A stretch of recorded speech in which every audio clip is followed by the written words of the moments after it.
Hello everyone. Today I'm going to be speaking on the recent film Killers of the Flower Moon. I know I'm a month late to this, so apologies about that. This will be a full spoiler review of the film. As it's Native American Heritage Month, I thought this film would be needed to be discussed regardless. Going into the film, I already knew certain elements of the story and some people's thoughts and criticisms about the movie. I will try to give my own thoughts on this. I need to make it clear though, I am nowhere near the best or most qualified individual to speak on this subject. I am not a member of any of the recognized First Nations tribes and communities, let alone a part of the Osage Nation in any way. So think of my words what you will. I am not a substitute for anyone from those communities. I'm also not a historian who knows every known detail of this horrific span of time, so I cannot give a completely accurate response to the events that occurred. I also haven't read the book this film is based on, so I cannot speak on how similar the film adaptation is to its novel source. I simply hope to show respect for the First Nations and their communities, both past and present. Going into the movie, I knew that this film would be heartbreaking and blood-boiling to watch, given the horrifying true story that the movie tells from a specific angle. Following the family behind the murders, the movie gives a look into the minds of those that sought the wealth the Osage had gotten from the oil they discovered on the reservation. We follow Ernest as the lead character for this story and his path. Greedy and believing himself cunning when he's actually stupid, easily led by his uncle, William King Hale, with following his plot. This doesn't excuse Ernest's role in the murders at all. Even though he's being manipulated by his uncle, he still chooses to rob, assault, poison, and murder the Osage and those they tried to get to help them. There are the other individuals like Ernest's brother Byron and Hale's other pawns who are also responsible for the horrors inflicted on the Osage community. The movie focuses mostly on Ernest and Hale. The evil these men inflicted was horrifying. While perhaps the movie couldn't cover every single murder, that's because from what I've heard, more recent research has said that possibly hundreds of people were murdered during this time. Hundreds of people lost their lives, were murdered by these racist assholes that sought to take their wealth and their resources. Hundreds. So many people, so many whose names and stories aren't known by even some of those who have heard of or looked into this horrific span of time. We see these men destroy the community at one person or a few people at a time by way of shootings, poisoning, and explosions. If it wasn't horrifying and cruel enough that some of these men were simply hired to murder these people, but the main two perpetrators behind these murders posed as friends to the Osage. Hale was believed to be a close friend to the Osage. He even spoke their language and often did so with them. He wasn't someone that didn't know them personally, that saw them and came to terrorize them like the KKK. Hale had known many of them for years. He even claimed that he actually considered some of them close friends. The man was with them at weddings and funerals. He even sent them a letter when he was in prison saying he was still their true friend. Even after it was revealed he instigated everything. He had who was considered to be his best friend murdered and had ordered the murder to be posed as suicide because the man was suicidal. Credit to Robert De Niro for portraying him, because the amount of hate you feel for Hale was fueled by the way the actor presented the cold, calculating, and ruthless demeanor and actions of the man. Ernest. The way that he was portrayed, I think, went about trying to present him as a complicated villain. We saw the evil he did in the film repeatedly. We saw that he loved, or rather he believed he loved his wife Molly. He took the poison he was injecting her with at least once during the film, seemingly out of shame and guilt. And he does testify against his uncle after learning of the death of Molly and his daughter Anna, named after Molly's sister.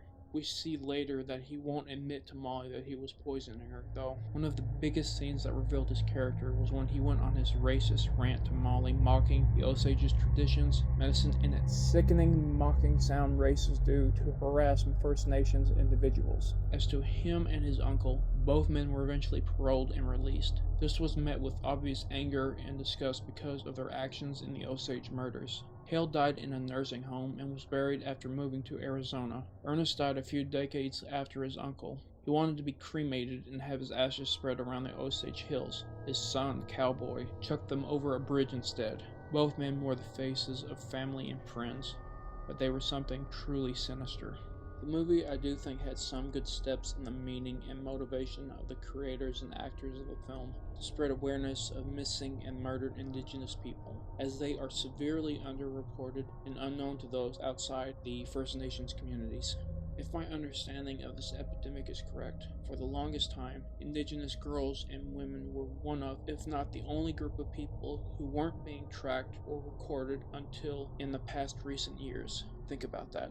For so many years, there wasn't a clear, concise record of the amount of missing and murdered indigenous women. That's beyond terrifying and is still going on. So many women, so many who disappeared and were murdered, many whose names and stories will perhaps be lost to time. I think, as I've heard some say, this film, while it did explore the horrors so many amongst the First Nations experience and suffer, the movie's focus was more on the men responsible for what occurred, rather than the victims and their community. I'm sorry if what I'm saying is dismissive of the intentions of the film. That isn't my intention in this review.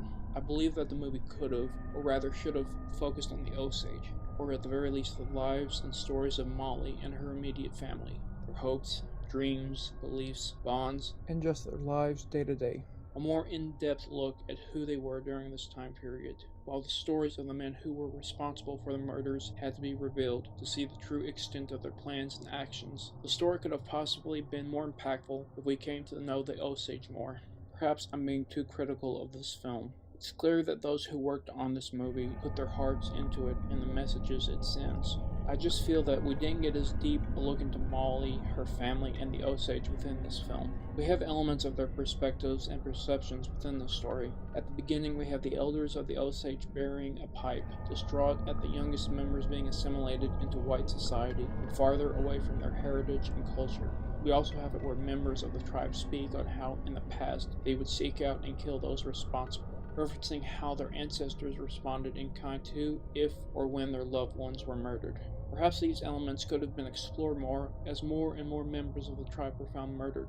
Not to mention that the local government and law enforcement didn't give a damn about them, and other prominent white members that lived nearby taking part in the murders. With such an absence of compassion and kindness still very much alive today, given many in law enforcement and the government continue to not only disregard the First Nations, they also continue to wound them with physical, mental, and emotional blows. It's no surprise why so many don't trust those outside the reservations and communities. I'm honestly surprised the Bureau even came to investigate. This was the organization that eventually became the FBI, the same one that harassed Martin Luther King Jr. during the Civil Rights Movement decades later. Still, it's good that the murders were solved and Hale and the others were stopped. It just took way too long for that to happen. While members of the Osage like Molly hired investigators to try to discover the truth behind the murders, I'm just surprised they didn't seem to suspect Ernest or the others, especially after Molly was there when he did his racist mocking of traditional Osage medicine and traditions. Though it's possible she didn't tell the other Osage, as abuse is something victims are often afraid to talk about, which I think is another thing the film presents, the abuse indigenous women suffer. These women are, from what I've heard, and please correct me if I'm wrong about this, are more likely to suffer abuse more than any other group of women, except for perhaps black women. And often the ones who instigate the violence against indigenous women are white. Such terrifying details have been getting more attention and recognition in recent history. There are still being more changes needing to be made to protect indigenous women and to avenge those who have been lost or murdered. Lily Gladstone, the actress who played Molly, has gone on to thank DiCaprio and the other creators of the film. She has spoken of her support for the movie and stands by it and the messages that it makes clear. I don't wish to ignore what she has said. She has spoken on the film helps raise awareness for missing and murdered indigenous women, hundreds of thousands of lives lost over the course of colonization and stripping away the sovereignty of the First Nations. She has also pinpointed the violence 4 out of 5 indigenous women face every day. Think about that. 4 out of 5 women from these communities will face violence in their lives. That's at least thousands of women who suffer such horrors that people outside the reservations hardly ever hear about. This was presented very clearly in the film, as most of the victims in the film were women. was the incredibly powerful acting of her and the other actresses of this movie that made it so heartbreaking. I found myself crying multiple times at the horrors the Osage suffered during this movie, and also the terrifying reality that so many women have suffered similar fates for the past several centuries. Killers of the Flower Moon was a movie that breaks your heart of the horrors that First Nations communities have suffered and continue to suffer. The awareness and hard-hitting reality that there are so many people whose names many of us will possibly never know, given that amongst society that the First Nations are sadly often forgotten about or ignored in the media and in the public memory. This film does perhaps take steps towards trying to help indigenous communities. I'd still feel that the movie should have focused on the Osage, particularly the women who were amongst the main victims within the film and are often amongst the largest number of victims of violence still to this day. I know I can't and don't speak for any of the First Nations, nor will I say I will. I'm sorry if that's what it seems I've done or I have done without meaning. I just wish to say that this movie does hit home its message, and the emotional impact of the film and the true story behind it are heartbreaking and terrifying. It leaves you in tears and burns a fury in you at the evil done to First Nations individuals and communities. I hope regardless of the effect of the film, it makes us all more mindful and open our hearts and hands to them to try to be allies for Indigenous activism and to honor those who are no longer here and those who are still fighting for their communities and what they believe and know is right. I hope you all liked this video. Make sure to like, comment, and subscribe, and I'll see y'all later.